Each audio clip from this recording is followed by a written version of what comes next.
underline. Omong dikit tapi nyelekit.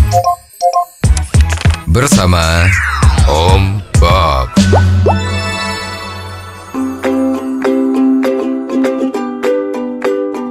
Loh Win, kok terlambat kamu? Iya ini Om Bob, aduh maaf sekali karena di jalan itu macet, banyak mobil mudik, ya kan? Tapi nih Om ngomong-ngomong soal mobil dinas dibawa mudik. Nah, ini bagaimana Om Bob menggarisbawahi masalah mobil dinas dibawa mudik? Oh, masalah itu. Menurut saya sih, mobil dinas dibawa mudik itu tidak masalah. Karena apa?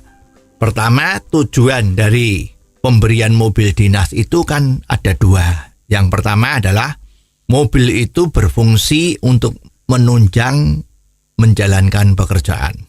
Yang kedua, mobil diberikan karena status dia sebagai pejabat.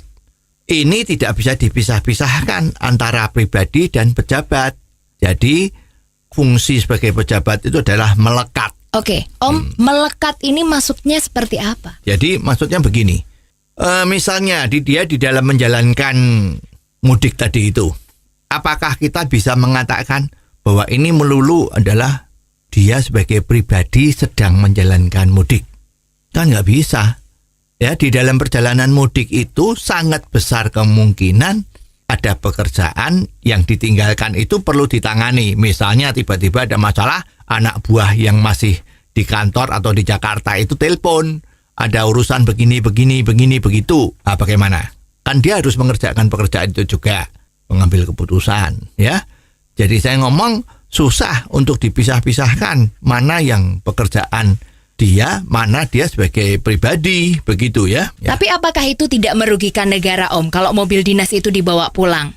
Nanti kalau misalnya terjadi kerusakan, ini siapa yang akan menanggung? Ya, memang perjalanan jauh itu pasti risikonya biaya perawatannya naik atau ada kerusakan yang harus ditanggung.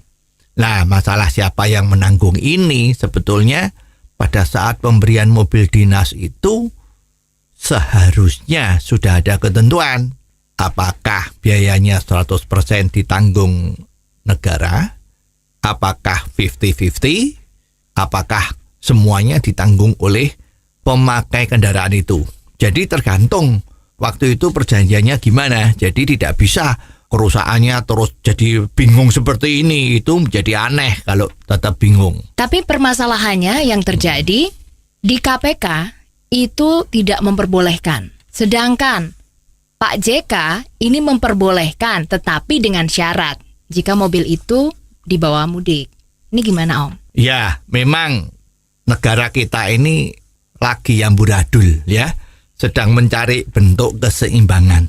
Jadi memang kalau KPK melarang tidak boleh mobil dinas itu dibawa mudik, ya monggo siapa yang mau mengikuti itu ya boleh saja. Tetapi bagi yang mengikuti Pak JK bahwa boleh dibawa asal dengan syarat, ya itu juga silahkan.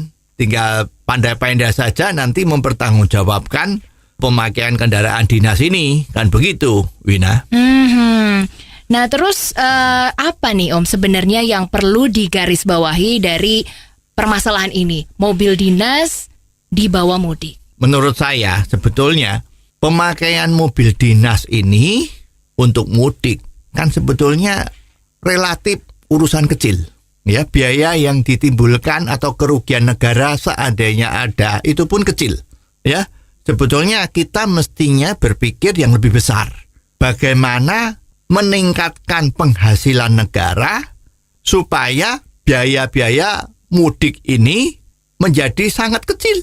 Ya, jadi kita harusnya berfokus bagaimana mencari penghasilan lebih besar dari ratusan BUMN itu supaya semua untung dan dividen dibagi ke pemerintahnya cukup besar sehingga bila perlu yang mudik itu diberi sangu ya. Buat beli oleh-oleh dan sebagainya untuk keluarganya itu justru lebih bagus.